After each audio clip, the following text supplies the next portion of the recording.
Hi guys நம்ம இன்னைக்கு என்ன பண்ண போறோம்னா சன்ஸ்கிரீன் யூஸ் பண்ண போறோம்.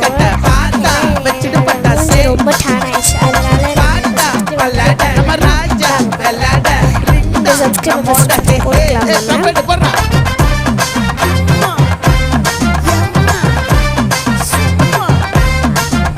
இந்த சன்ஸ்கிரீன் போட்ட உடனே தான் என்னோட ஸ்கின் வந்து நல்லா பிரைட்னஸ் கொடுக்குது. லிப்ஸ்டிக் போட்டுக்கலாம். இப்போ நம்ம போட்டு வச்சுட்டு நம்மளோட மேக்கப்பை முடிச்சிடலாம்.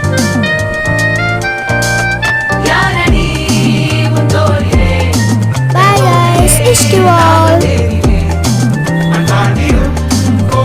இப்போ வந்து இந்த ப்ராடக்ட் எங்கே கிடைக்குன்னா பதஞ்சலியில் கிடைக்கும். வேணால் யூஸ் பண்ணி வாங்கிக்கோங்க. Thank you bye.